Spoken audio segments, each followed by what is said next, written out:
માણાવદર શહેરમાં યુવકની હત્યાનો બનાવ સામે આવતા પોલીસ તંત્ર દ્વારા કડક કાર્યવાહી હાથ ધરવામાં આવી છે। ડીવાયએસપી બીસી ઠકરારે આપેલી માહિતી અનુસાર માણાવદર પોલીસ સ્ટેશનમાં રવિવારે રાત્રે રોહિત સોલંકી નામના યુવકની હત્યાના ગુનાની નોંધ કરવામાં આવી હતી। મૃતકના ભાઈ રવિ સોલંકીએ રમેશ ઉર્ફે દિનેશ બચ્ચુ સોલંકી, દિલીપ અને અજય નામના 3 વ્યક્તિ વિરુદ્ધ ફરિયાદ નોંધાવી હતી। ફરિયાદમાં જણાવ્યા મુજબ રોહિત સોલંકી અને આરોપી વચ્ચે પૈસાની લેતી દેતી મુદ્દે વિવાદ ચાલી રહ્યો હતો। 2 દિવસ પહેલાં પણ બંને પક્ષ વચ્ચે ઉગ્ર માથાકૂટ થઈ હતી।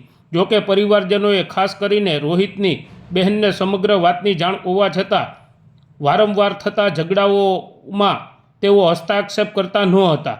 રવિવાર બપોરના સમયે રોહિત સોલંકીની લાશ માણાવદરના ક્રિષ્ના હોટલ પાછળના ભાગે મળી આવતા પોલીસે તાત્કાલિક સ્થળ પર પહોંચી તપાસ શરૂ કરી હતી। ઘટના સ્થળે મૃતકના લોહીના નિશાન મળ્યા હતા, જેની લાઇન સીધી આરોપીઓના ઘર સુધી જતી હોવાનું પોલીસ તપાસમાં સામે આવ્યું હતું। માણાવદર પોલીસે ત્વરિત પગલાં લેતા મિનિટોમાં જ રમેશ ઉર્ફે દિનેશ સોલંકી અને દિલીપને ઝડપી લીધા છે, જ્યારે ત્રીજો આરોપી અજય હાલમાં ફરાર છે। પોલીસે અજયની શોધખોળ માટે અલગ અલગ ટીમો બનાવી ચક્રો ગતિમાન કર્યા છે।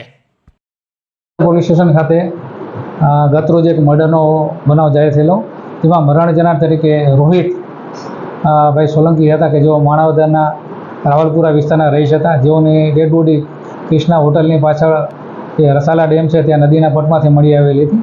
જે બાબતે મરણ જનારના ભાઈએ રવિભાઈએ જે માણાવદર પોલીસ સ્ટેશન ખાતે ફરિયાદ આપેલી હતી અને જેમાં આરોપી તરીકે રમેશ ઉર્ફે દિનેશ બચુભાઈ સોલંકી, દિલીપ કિશોર તેમજ અજય ધીરુભાઈ રહે જાંબુડી ગામવાળા વિરુદ્ધ ફરિયાદ આપેલી, જેમાં પોલીસે તાત્કાલિક ગુનો દાખલ કરી તપાસ હાથ ધરેલી અને આજરોજ આરોપી રમેશ ઉર્ફે દિનેશ બચ્ચુ સોલંકી તેમજ દિલીપ કિશોરની કાયદેસર ધરપકડ કરી કાયદેસરની કાર્યવાહી હાથ ધરેલી છે।